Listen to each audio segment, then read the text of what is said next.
Puji Tuhan, salam sejahtera bagi Bapak Ibu, Saudara sekalian, keluarga GPDI LCD Magelang, dan setiap kita yang dapat mengikuti Renungan 79. Kita bersyukur untuk setiap kesempatan kita dapat kembali belajar bersama-sama merenungkan firman Tuhan. Kita akan merenungkan firman Tuhan hari ini dalam Ayub pasal yang ke-38. Ya, ada bagian-bagian di mana kita akan melihat di pasal 38 sampai 42 jawab Tuhan kepada Ayub. Ya, ada satu hal yang kita akan pelajari bersama-sama.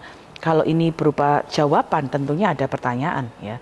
Dan kita bersama-sama tahu bahwa ada banyak pertanyaan-pertanyaan yang Ayub tanyakan sehubungan dengan keadaan dirinya, keadaan dia mempertanyakan bagaimana segala sesuatu dapat berjalan dalam dunia ini, terutama dengan kehidupannya. Ya, sebagai manusia kita tentunya juga punya banyak pertanyaan, ya. Mengapa dunia seperti ini? Mengapa ada kejahatan? Mengapa ada penderitaan? Mengapa ada bencana alam? Mengapa ada rasa sakit, ya? Kita punya banyak pertanyaan dalam kehidupan, dan seperti itu juga Ayub, ya. Ayub dicatat dalam firman Tuhan seorang yang takut akan Tuhan. Dia hidupnya menjauhi kejahatan, tapi terlepas dari kebenarannya dia pun menghadapi penderitaan. Itu sebabnya dia punya banyak pertanyaan. Dia ingin datang ke hadirat Tuhan dan membawa kasus yang dia hadapi dengan dirinya. Dan itu sebabnya Tuhan kemudian juga memberi jawaban kepada Ayub atas pertanyaan-pertanyaan yang dia naikkan. Nah, kita akan melihat beberapa hal dalam Ayub pasal 38 ini. Ayat 1 dibuka dengan kalimat ini. Maka dari dalam badai Tuhan menjawab Ayub. Ya. Dari kalimat ini kita dapat belajar, ya, bahwa paragraf ini bagian dari semua pasal 38 dibuka dengan menunjukkan cara Tuhan mengungkapkan dirinya kepada Ayub dari dalam badai. Ya, ada satu gambaran betapa kekuasaan Tuhan, ya, apa yang Tuhan bagaimana Tuhan menyatakan dirinya sebagai Allah yang maha kuasa. Di tengah banyak pertanyaan-pertanyaan, ya, kita belajar bahwa Ayub pun kemudian dapat memperoleh jawaban, dan Allah menyatakan dirinya di dalam kekuasaannya. Kemudian kita akan melihat bagaimana Allah menyatakan dirinya di dalam kehidupan dari Ayub. Ayat 4 sampai 15, ya. Allah sendiri menyatakan kekuasaannya, Allah menyatakan kedaulatannya, Allah menyatakan bagaimana dia dapat digambarkan dalam kehidupan Ayub, ya. Ayat 4 sampai 15 mencatat bagian-bagian yang kita dapat lihat secara detail. Kita lihat dulu di ayat 4, ayat 5 dan ayat 6 tentang bagaimana bumi ini dapat diletakkan. Ya, Tuhan bahkan menanyakan, di mana engkau? Ya, siapakah yang kemudian menetapkan ukurannya? Ya, ada satu bagian di mana Allah menjelaskan betapa dia mengatur segala sesuatu di dalam penciptaan itu dengan sangat istimewa. Ya, Ayub tidak punya pengetahuan yang sangat detail tentang siapa kekuasaan Tuhan. Itu sebabnya bagaimana besarnya kekuasaan Tuhan. Itu sebabnya Tuhan menjelaskan kepada Ayub. Dialah yang meletakkan dasar bumi. Dialah yang menetapkan ukuran-ukurannya. Maksudnya untuk Allah menunjukkan bahwa Allah ketika menciptakan segala sesuatu itu terencana dengan baik, itu diatur dengan sengaja, itu diatur dengan sangat istimewa. Dan itu sebabnya Allah sangat ingin Ayub mengerti di tengah semua pertanyaan-pertanyaannya. Ayat 8 sampai ayat 11 memberikan penjelasan bahwa Tuhan Allah memiliki kekuatan atas laut.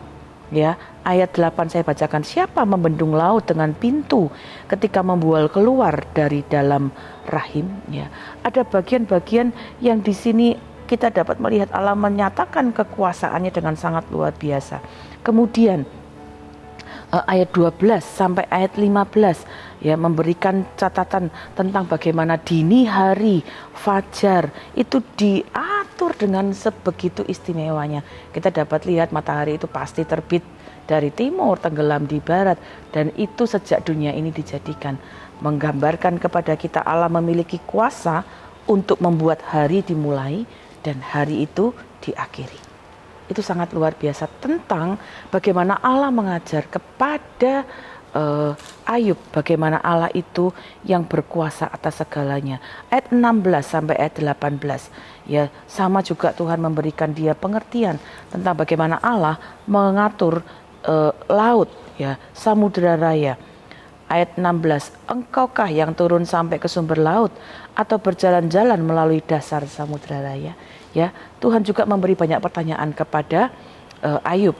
Ayat 19 sampai 21, kita tidak bisa baca semua ayat, tapi saya akan jelaskan bagaimana Allah menunjukkan kekuasaannya ketika ia mengatur terang dan gelap. Ayat 19 saya bacakan, di manakah jalan ke tempat kediaman terang dan di manakah tempat tinggal kegelapan.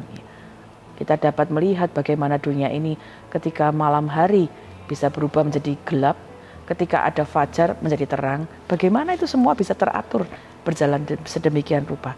Tuhan menunjukkan kekuasaannya dalam pengaturan gelap dan terang.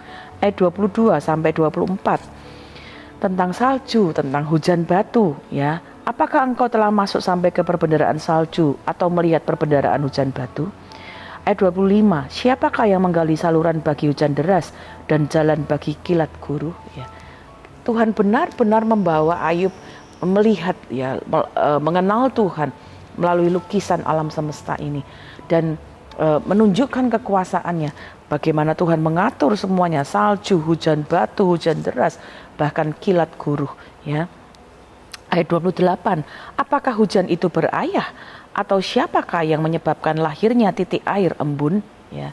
Ayat 29, dari dalam kandungan siapakah keluar air beku dan embun beku di langit? Siapakah yang melahirkannya? Ya. Kalau Bapak Ibu baca detail ayat-ayat ini sangat istimewa untuk kita kemudian merenungkan hal-hal yang mungkin kita lihat setiap hari, biasa kita lihat, ya.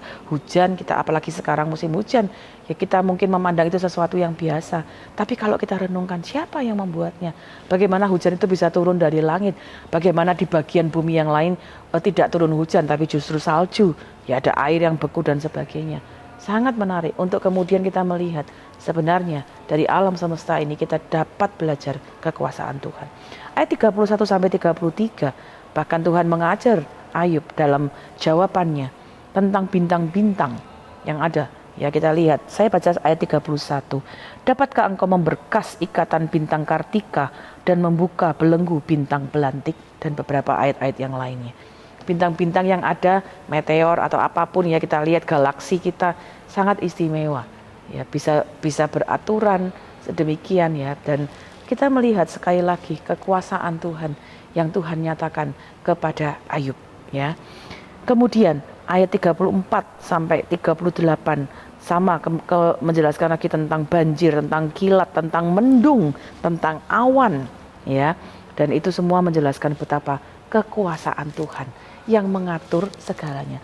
Tuhan sedang membawa Ayub di tengah semua pertanyaan tentang penderitaan yang dia alami untuk menyadari satu hal, Tuhanlah yang berkuasa, Tuhanlah yang berdaulat, Tuhanlah yang mengatur alam semesta ini. Dan akhirnya Tuhan membawa Ayub sebagaimana dia mengatur alam semesta ini dengan sangat istimewa, dengan sangat teratur, dengan sangat terencana, ya, sehingga membawa kesukaan kepada setiap orang yang tinggal di dalamnya. Demikian pun Ayub diajar untuk dapat melihat, tetap belajar, berserah, karena di tengah semua kekuasaan Tuhan untuk mengatur hal-hal yang baik, ternyata ada hal-hal yang tidak baik pun yang memang bisa terjadi di semua hal-hal yang sedang terencana itu. Ya, di tengah hal-hal yang kita lihat, Tuhan tidak hanya berbicara tentang kekuasaannya. Tuhan hanya tidak berbicara tentang bagaimana dia mengatur segala sesuatu dengan terencana. Tetapi Tuhan juga menjelaskan kepada Ayub tentang hal-hal yang jahat yang mungkin bisa terjadi. Hal-hal yang tidak menyenangkan, tetapi Tuhan ingin menolong kepada Ayub untuk belajar. Kalaupun ada penderitaan, kalaupun ada kejahatan, kalaupun ada hal yang mungkin tidak menyenangkan, itu semua tidak terlepas dari otoritas Tuhan. Ya, Tuhan yang sudah menjelaskan dia berkuasa atas alam semesta, dia mengatur alam semesta ini, dia pun berkuasa, dia pun tidak membiarkan kejahatan, penderitaan itu di luar otoritasnya. Ya, kita akan melihat di sini ayat 11 mencatat demikian. Ketika aku berfirman sampai di sini boleh engkau datang, jangan lewat. Disinilah gelombang-gelombangmu yang congkak akan dihentikan. Ya. Ada satu metafora atau gambaran tentang bagaimana kejahatan, kecongkakan itu tidak akan ada seterusnya. Ayat 13 bagian B. Sehingga orang-orang fasik dikebaskan padanya. Artinya Tuhan juga memberikan gambaran kepada Ayub. Sama seperti ia mengatur semua alam ini dengan terencana. Kejahatan-kejahatan pun tidak terlepas dari otoritasnya. Ayat 15. Orang-orang fasik dirampas terangnya. Orang-orang fasik, kejahatan, hal-hal yang mungkin tidak adil yang orang-orang lakukan, itu pun ada batasnya, tidak akan selamanya. Ya, itu akhirnya menjadikan gambaran kepada kita. Kejahatan, penderitaan, kesulitan itu tetap akan ada batasnya. Tidak berada di luar otoritas Tuhan. Ya, ada waktunya akan ada kegelapan itu akan disirnakan. Ada waktunya Tuhan menyatakan Dia akan mengusir orang-orang jahat.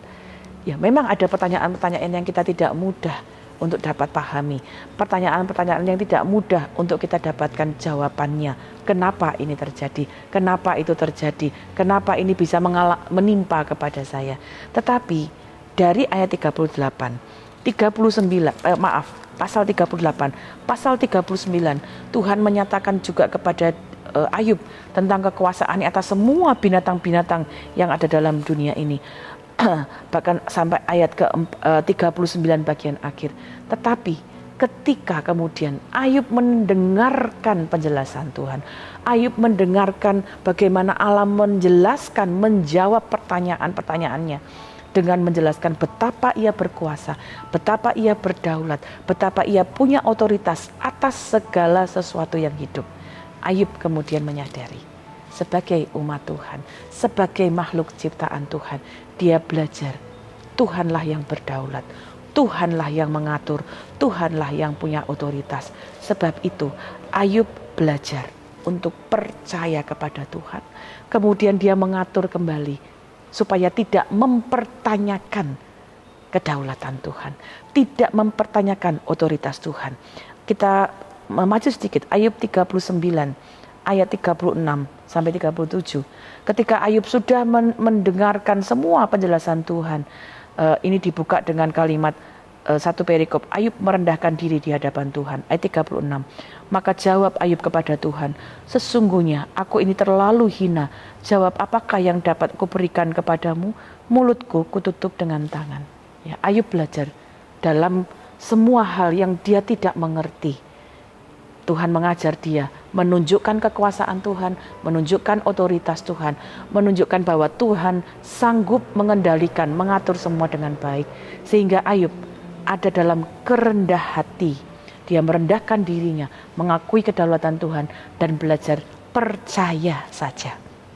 Bapak, Ibu, Saudara, kalau mungkin hari ini banyak hal yang kita tidak mengerti, banyak hal yang kita sedang tanyakan, kenapa hal ini ada terjadi dalam hidup kita, boleh membawa itu kepada Tuhan. Tuhan, tunjukkanlah kepadaku apa yang menjadi kehendak-Mu.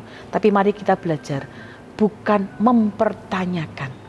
Tapi kalau kita ingin Tuhan membawa kita mengerti apa yang menjadi rencananya, itu boleh kita bawa kepada Tuhan.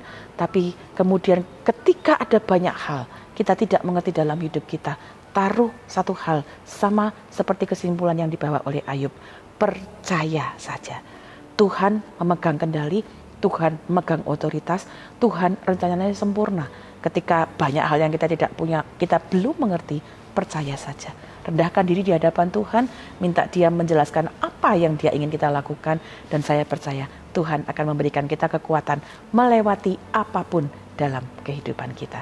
Demikian firman Tuhan, mari kita berdoa. Bapa dalam surga, kami mengucap syukur di tengah ketidakmengertian kami sebagai manusia yang penuh keterbatasan. Kami mengucap syukur karena seperti Engkau mengajar Ayub, Engkau pun mengajar kami bahwa Engkau Allah yang berdaulat, Engkau memegang kendali atas segala sesuatu. Sama seperti Engkau mengatur alam semesta ini dengan sangat istimewa, sangat teratur. Kami percaya Engkau mengatur hidup kami, langkah-langkah kami dengan sempurna. Karena itu tolong kami dalam ketidaktahuan kami, keterbatasan kami, untuk tetap percaya kepada Engkau, menyerahkan hidup kami dalam tangan-Mu dan menuruti apa yang menjadi kehendak-Mu. Kami berdoa berkati seluruh keluarga GPDI El Shaddai Magelang yang di dalam pergumulan, dalam menjalani hidup kami di hari-hari ini. Kami terus memegang firman-Mu, kami hidup dalam percaya sepenuhnya kepadamu. Terima kasih Bapa yang baik. Kiranya seluruh keluarga GPDI El Shaddai Magelang mengisi pikiran dan merenungkan semua yang benar, semua yang mulia, semua yang adil, semua yang suci, semua yang manis, semua yang sedap didengar, semua yang disebut kebajikan dan patut dipuji. Biarlah pikiran kami diisi oleh setiap kebenaran firman-Mu, kehendak-Mu, sehingga kami mengerti apa yang menjadi rencana-Mu dalam hidup kami. Kami mengucap syukur dalam nama Tuhan Yesus Kristus. Haleluya. Amin.